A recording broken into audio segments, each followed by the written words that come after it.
Madam, I stand to oppose the demand for grants of year 2021-22 for the Ministry of Education. And my primary reason of opposing this is that in this ministry's demand, there is no such concrete steps have been shown or taken in last 6 years by this particular ministry to improve the education upliftment of the Muslim minorities, to ensure that the dropout rate decreases. And I put to you, Madam, to the Honorable Minister, that the literacy rate of Muslims in the country is 68.5%. The national literacy rate is 74.04%. And the Muslim female literacy rate is 62%. And the national literacy rate is 65.44%. Now, Madam, if the Honorable Minister's Ministry survey of 2018-19 says, 16-17 says that the Muslim enrollment as percentage in the education, in the primary and higher education is only 13.14%.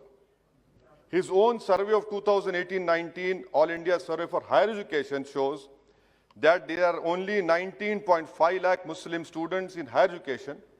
Out of that, 9.93 lakh are boys, 9.65 lakhs are girls. That is only 5.23% of the total enrollment in higher education. The Prime Minister talked about, I will give Muslims in one hand Quran, one hand computer. His own ministry's survey, Madam, of 2018-19, the percentage of computers in Muslim household is only 16%, second lowest. Internet in household, Muslims only 32%, again second lowest. Now when it comes to computer operations, again second lowest, 38%, his own ministry survey. Thirdly, Madam, may I also point out through you to the government that his own, the Kundu Committee report has been given to the government. The Kundu Committee report from page 74 to page 97 lays down all the ills which the Muslims are facing.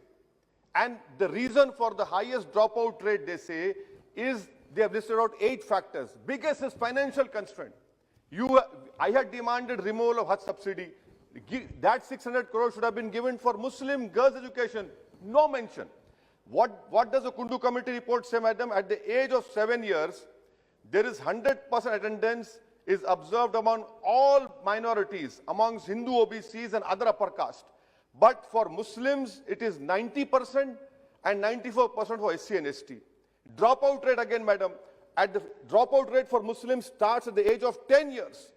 Same for SC and ST. For other communities, whether Hindu OBCs, upper caste, it starts from 11 years. This in itself shows that you have not done anything for the education upliftment of Muslims.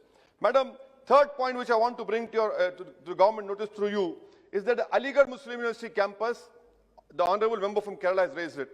Kishanganj in Bihar is the most backward area of our country, Simanchal. Madam, do you know that in this B.Ed degree course, there is no affiliation given by National Council for Teacher Education? May I request the Honorable Minister, sir, at least give affiliation for that B.Ed courses from National Council for Teacher Education? Why haven't you opened more number of courses? Please, I demand from the government, allocate 500 crores in this Kishanganj AMU campus and start new courses, because that area of Simanchal deserves these education institutes. Madam, my fourth point, which I want to bring to notice of the government, is that Institute of Eminence. Why have you left out Jamia Millia University? The top 10 university of our country doesn't find a mention in the Institute of Eminence. I don't know why such biasness is being shown in not including Jamia Millia University. Madam, my fifth point about national education policy, I strongly condemn this approach of this government of promoting homogeneity in the country through national education policy. The beauty of our country is heterogeneous. You are doing that, and then your NEP does not talk about upliftment of Urdu. It does not talk about how you will control the dropout rate of Muslims. Nothing is mentioned. And Madam, may I also bring to notice of you is that this whole total education budget is, out of that 44,000 comes from education cess. 4,800 crores come from National Investment Fund. So basically the fate of allocation It depends on cess education and disinvestment proceeds. If tomorrow disinvestment proceeds or the cess education comes down, you will be the sufferer. It is, you have mentioned in your documents. Madam, my sixth point, which I want to bring to the notice of the government is this not a fact? That the total union budget spending on education as percentage of union budget, in 2015 it was 3.8. Look at your approach to the education sector, it has come down to 2.7%.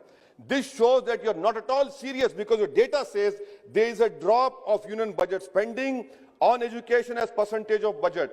Madam, my fifth point I want to know from the Honorable Minister, sir, National Institute of Open Schools, under Indian Knowledge and Heritage, you have included Ramayana and Gita, I have no issues. But why have you not included Quran, Bible and Guru Granth Sahib? And madam, you are an eminent lawyer. You know law much better than me also.